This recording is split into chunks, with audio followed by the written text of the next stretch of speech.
Guys, hey, how's everybody doing? Melissa here. Just come on and join me. I don't know what this is. I saw this on my channel yesterday and I'm like, what is that? Might be like a little pimple. Not sure. But anyways, couple things going on here. So in the news, we're hearing about the chemical abortion pill. It's all over the place. The Supreme Court is going to be making decisions about that. The FDA is behind it. It's definitely not safe. Probably most of you know this already. It's not safe at all. Women are women are seeing their babies. They're being told just take this pill and it's safe, and their babies are being aborted. And instead of seeing a lot of blood on a maxi pad, they're seeing a little baby on their maxi pad.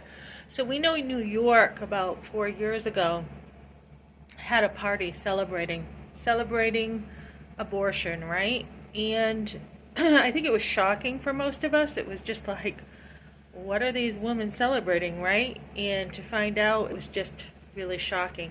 So I have today off from work, and these are the times I'm able to get in there and educate myself. I'm continually educating myself about stuff. And so I didn't know this. I was watching a video about how Albuquerque, Mexico, very poor, was already doing abortions up until birth. They are very poor. New York is rich usually. You know, women from there are usually have more money. So why are we having such a discrepancy in the money, right? Because we hear the argument, oh, you know, abortion's only for those who really can't afford it. And we see rich people. We see rich people having abortions. So that argument's out the door.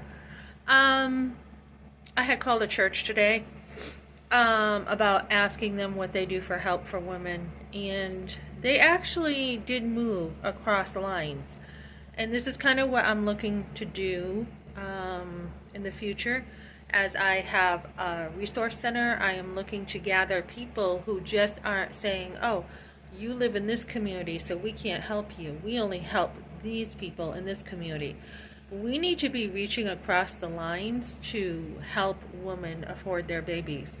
So we know, like, Mexico had like an abortion tourism type of tourism, right? Because they know that people can go there and get abortions, and we see Colorado doing the same thing. Colorado doesn't call it an abortion tourism here, but they call it like like abortion or health care, whatever, and they are going to increase Planned Parenthood, and others plan on increasing abortion facilities here because of the states that are restricted. So this will be a safe haven for women to come over and have abortions. Not that it's safe, because babies are dying and women die too from abortion, but they want to open up, you know, more facilities over here so that they have a, you know, a safe haven. And I was thinking, you know, why don't we have, you know, we should have a bigger, broader resource with us, not just having, like, if Colorado is going to gather all kinds of people over here for abortion, we should have resources all over the place in a like a resource center to get people from all over the country to be able to support women having babies, and especially here in Colorado. We want a resource center that we can do a lot for women, so that we can combat, you know, places that are willing to kill babies. So I'm kind of working on that and looking at those resources. I did have a time of confronting some people today. I had asked, you know, a church what they do, and they have usually $100 a year is what this church doesn't help. And I'm like, you got to be kidding me. You're breadcrumbing people, basically. You take the tithe money, right? You take the tithes, big church. So you're making tons of money, and you only help members only, not even people out there, but you have to be a member with $100. That is a slap in the face. It really is, because it's not helping people. And I said, I I want to see the policy here. I want to see why this is the policy, and I want to see scripture to back it up because this is not biblical. It's not biblical when you're not reaching out, you're not asking people, how can we help you? Maybe we can help here, but we can't help here. Maybe we can't help you, but we can definitely outsource, let's say car repairs. We can outsource it. We can have these people help you with this, and we can help with this. And I've seen churches just say, well, I think we helped, I think we helped you last year with $100, or I think we helped you once with a grocery cart. And this again, I mean, big deal. I'm not unthankful. I really am not. I appreciate help. But again, you have to look at the big scheme of things and be like, big deal. That really wasn't that helpful. And then when you see churches who, there's some on their website, they're like, in this day and age, with the way the economy is, the churches need to be helping more, and we are going to come along and help people more. That is the vision and the mission we want to see, because again, things are going up everywhere. My apartment over here, they are getting very particular about who they can renew and who they won't renew, depending on whether you're late or not. So we just got a renewal, and I've got boxes packed around me. We're all getting ready to move, but as we're looking at places to move, I'm not sure. Not sure that move's going to happen. We may end up staying here, or I may end up staying here myself, because there's safety. There's some form of, it's not so easy to move as it used to be. So again, along those lines, women need help with security deposits. They need help with just a million things. I mean, you name it. Food, clothes, everything. So jobs, getting help with more hours. I was called in today, but because I had missed the call within like 10 minutes, I called back and somebody else had the work because they needed someone like this. They needed someone to get there really fast. So without a vehicle, that's hard to do. The bus would probably get me there. Probably the fastest I could be over there is like within an hour. So these are little things that it doesn't take much. It doesn't take much to have one little, screw up, so to say. What happened yesterday? So yesterday I walked over to get money orders to pay my rent, and nowadays a lot of rentals have the technology where you're paying the rent online. Something happens to your phone and you can't get a picture of your money order, you don't have the rent money. That's the only way they're going to take it now, is with a picture.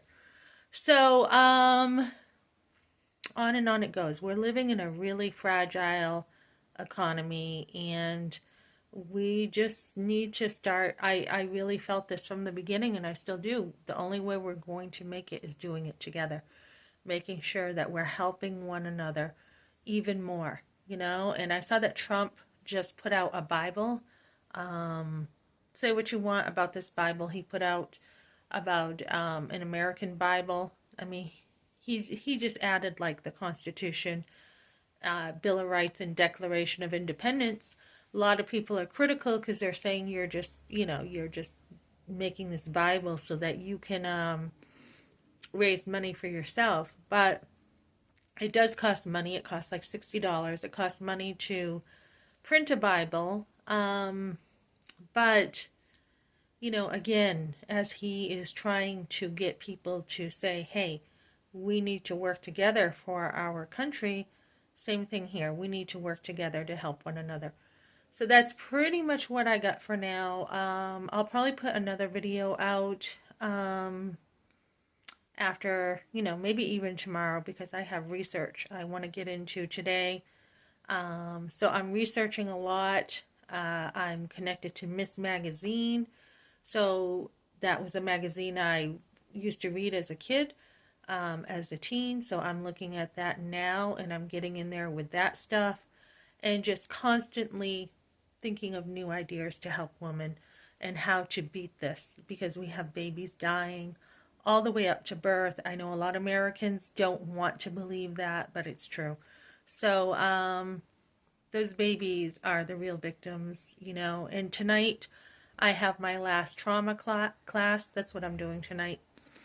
So we're going to have like a celebration of the healing for women, and that's really important too because I had talked to one church.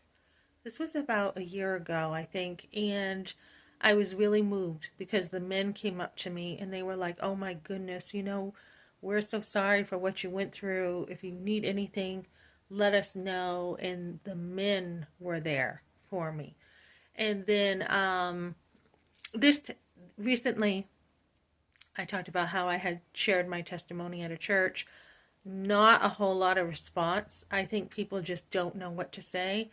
And then another lady shared too, and there definitely needs to be support for women sharing their stories because it's not easy to come out with what happened. And I think even now, it's really important for women to be able to connect their past with their present. And a lot of times, we still are not doing this. We still can't connect that event and integrate it into our lives now. So we need more support too for women who need to continue to heal.